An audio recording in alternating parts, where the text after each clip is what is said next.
How were states to be formed?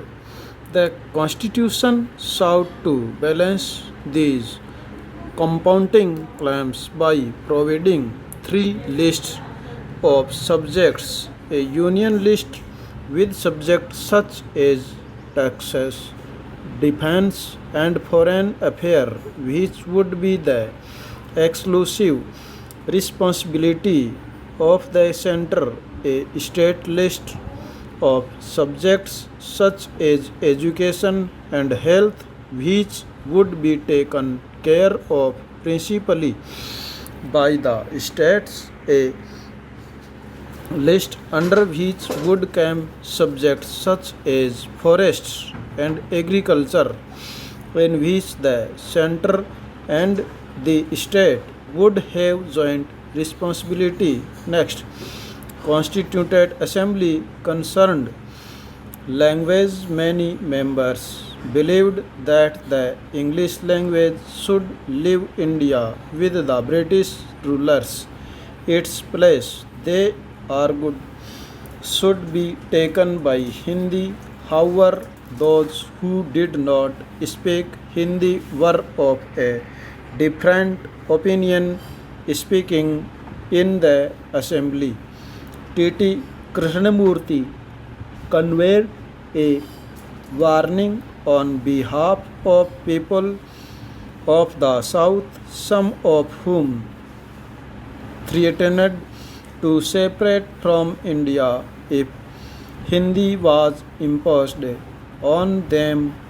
A compromise was finally arrived at, namely, that while Hindi would be the official language of India, English would be used in the courts, the services, and communications between one state and another. Next, many Indians contributed to the forming of the Constitution, but perhaps the most important role was played by Dr. B.R. Ambedkar, who was chairman of the drafting committee and under whose supervision the document was finalized.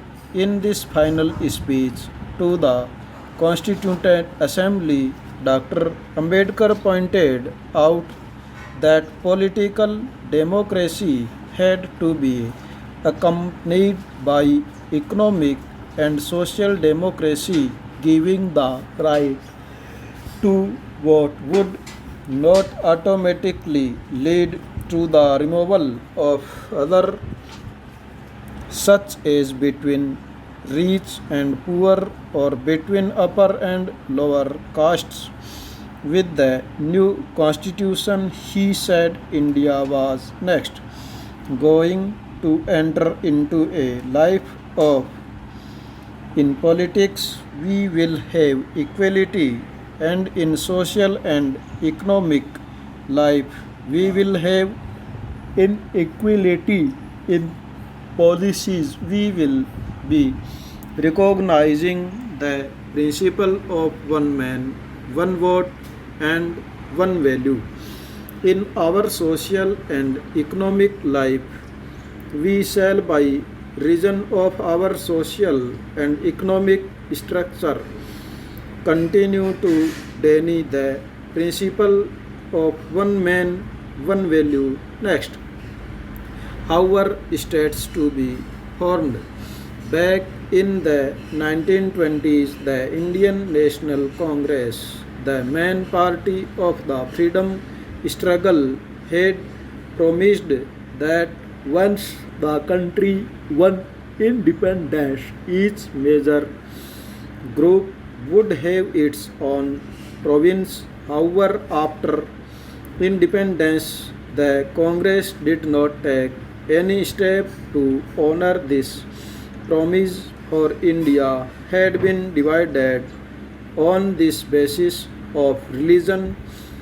The wishes and efforts of Mahatma Gandhi, freedom had come not to one nation but to 2. As a result of the partition of India, more than a million people had been killed in riots between Hindus and Muslims.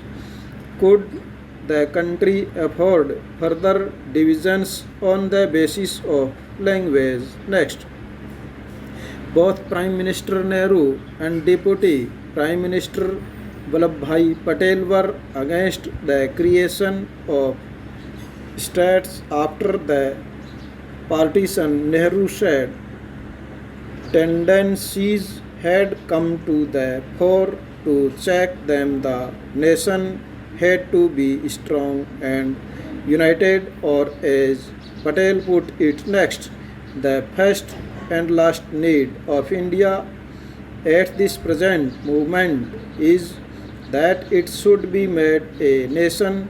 Everything which helps the growth of nationalism has to go forward, and everything which throws in its way has to be rejected. We have applied this test to provinces also, and by this test, in our opinion, they cannot be supported. Next, that the Congress leaders would now go back on their promise created great disappointment. The Kannada speakers, Malayalam speakers, the Marathi speakers, and all looked forward to having their own state.